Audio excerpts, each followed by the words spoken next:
Bonjour les amis, on arrive cette semaine dans une des portions les plus importantes dans la Torah et, et dans le Zohar, parce que ça parle sur la vie de Sarah, ça s'appelle Chayei Sarah. Effectivement, ça nous parle sur la force de la vie. Donc la première chose qu'on peut recevoir de cette portion de cette semaine, c'est la vitalité, de rentrer vraiment l'énergie de vie dans chaque chose qu'on fait qu'on scanne le Zohar, spécialement de cette portion, on pourra relier avec la force de la vitalité, l'immortalité, ok, qu'on parle beaucoup dans notre étude et aussi c'est tout le travail que le Rav Berg et Keren ils ont fait et ils font encore parce qu'il y a encore quelque chose à à faire pour pouvoir découvrir le secret derrière l'immortalité. Une autre partie, parce que cette portion aussi, elle a la force de nous aider avec l'idée et la force des âmes sœurs, d'avoir vraiment de trouver notre âme sœur. Parce qu'il y a toute une histoire ici de Isaac, ou plutôt Abraham, qui envoie son servant Eliezer de trouver l'âme sœur de son fils Isaac. OK? Abraham, le père d'Isaac, il envoie et son serviteur Eliezer pour trouver l'âme sœur d'Isaac. Une histoire qui pourrait être un film. Oui, Eliezer, il arrive quelque part et là-bas, il y a et exactement dans le moment qu'il arrive, il y a une fille qui sort avec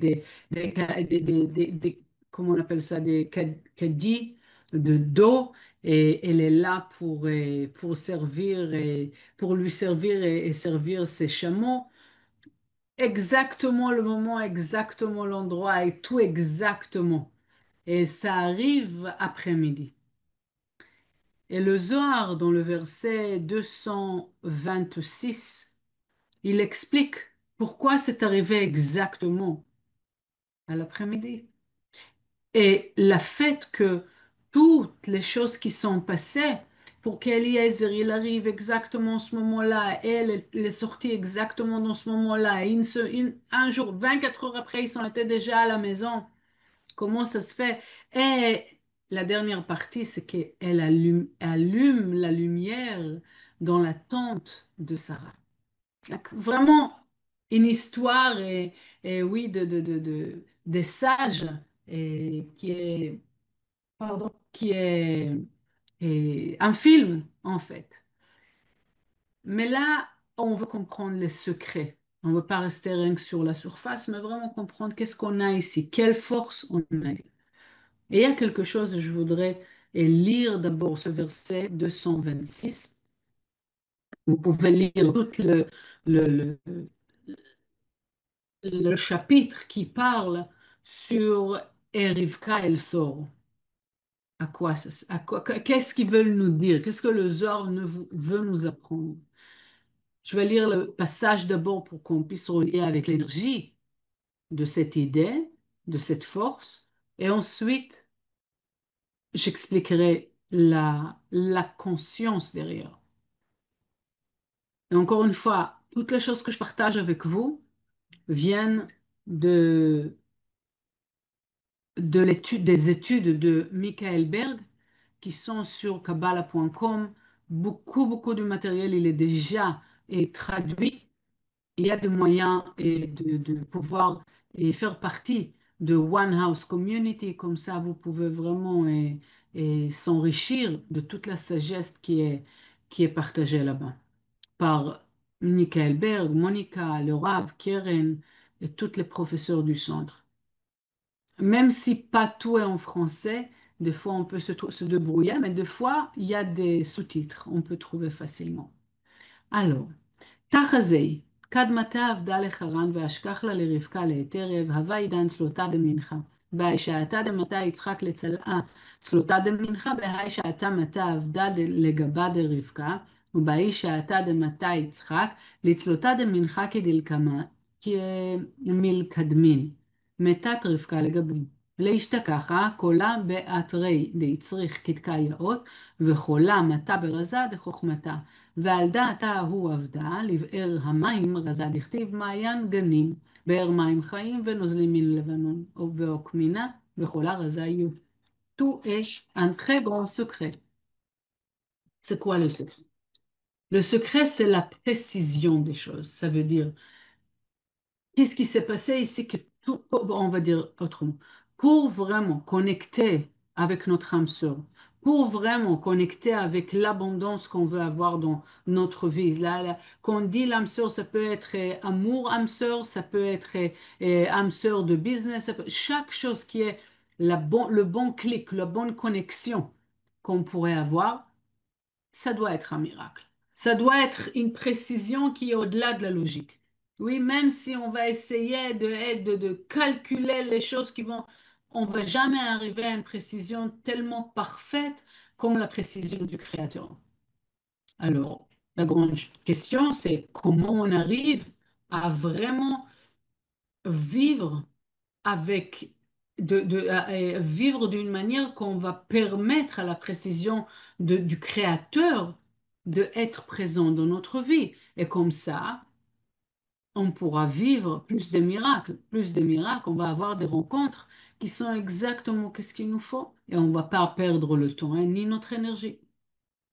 Alors ici, Michael nous dit, le grand secret, c'est de exiger de vivre notre vie par rapport au purpose, c'est le but de notre vie. Quelle est la mission de ma vie que je suis venu pour remplir? Ça peut être la grande image. Qu'est-ce que je fais ici? Pourquoi je suis là? Et aussi, qu'est-ce que je suis censé de faire aujourd'hui? Quel est le travail? Quel est mon travail aujourd'hui? Comment on peut savoir? Alors, la première chose, c'est de demander. Demander de savoir chaque jour, qu'est-ce que j'ai besoin de faire? M'arrêter et vraiment insister et demander au Créateur, guide-moi, montre-moi avec qui je suis censé parler, qu'est-ce que je dois partager, comment je dois faire les choses, comment c'est possible. D'abord, c'est que je mets en pratique de plus en plus la pause. Plus je mets en pratique la pause, plus j'arrive à entendre vraiment la voix de mon âme. Et mon âme, elle est déjà connectée avec le Créateur. La deuxième chose, c'est de savoir, de être conscient de tous les cadeaux que j'ai. Je suis à l'écoute, j'ai la patience et j'ai des idées originaux. Qu'est-ce qui sont mes cadeaux? Quand je connais mes cadeaux, je peux savoir où je dois mettre mon énergie. Peut-être par développer des produits, peut-être par aider les gens à développer des choses. Et c'est de là que l'abondance de la vie, elle va venir. C'est de là que aussi les âmes sœurs, différentes âmes sœurs que je pourrais avoir, ils vont venir dans ma vie. OK? On a dit, c'est insister chaque jour. Qu'est-ce que je suis censé de faire aujourd'hui? Montre-moi, guide-moi. Avec qui je suis censé te parler? Avec qui je dois faire? Qu'est-ce que je suis censé te faire maintenant? Pause, pause, pause. À chaque fois que vous faites la pause, vous permettez à la lumière de prendre le volant. Ok? Nous, on est censé de manifester la force et la force divine dans cette terre. Ok? C'est à travers nous que cette force va être manifestée. Mais pour que on puisse la manifester d'une manière pure, il faut qu'on arrive à l'écouter. Donc, pour pouvoir la laisser guider, c'est faire la pause. Comme on a dit, la deuxième chose, c'est être conscient de tous les cadeaux qu'on a dans la vie. Et c'est ça qui va nous montrer où on doit mettre l'appui. Qu'est-ce qu'on est censé de faire de plus? Parce qu'on est censé de partager nos cadeaux.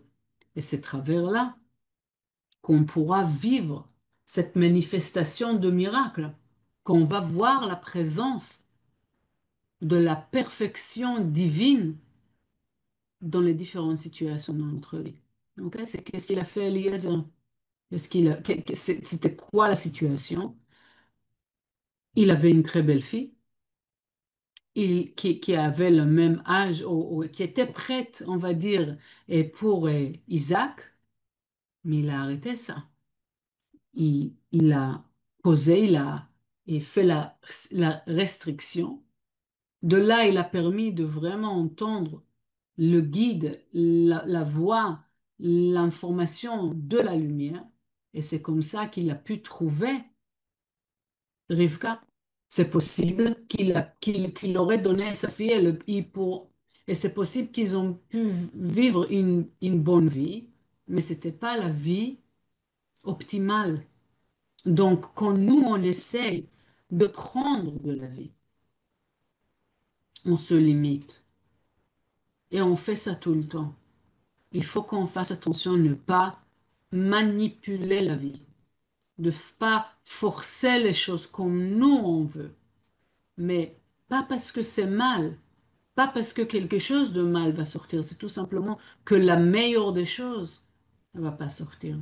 Et qu'est-ce qu'on voudrait vivre vraiment dans notre vie? C'est cette présence divine, cette perfection divine qui est présente dans notre vie, parce que là, on est vraiment capable de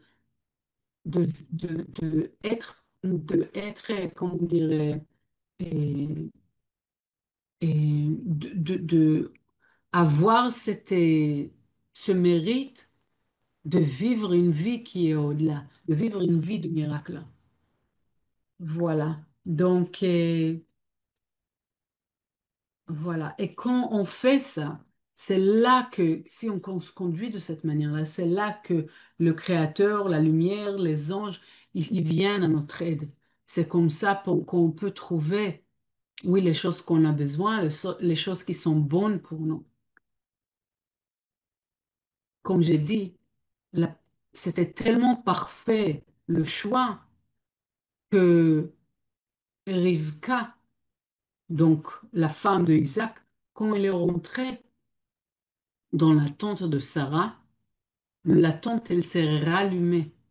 L'énergie de Sarah, elle a continué. Comment ça se fait? Parce qu'il y avait une certaine affinité entre Sarah et Rivka. Et il y a aussi une certaine affinité entre Abraham et Isaac, parce que ça continue le travail. Et si vous vous demandez, et j'espère que vous allez lire la partie en anglais, et aujourd'hui vous pouvez faire, et, et oui, vous pouvez traduire la partie en anglais dans zohar.com. Vous pouvez prendre le texte en anglais et traduire avec la technologie, c'est très facile.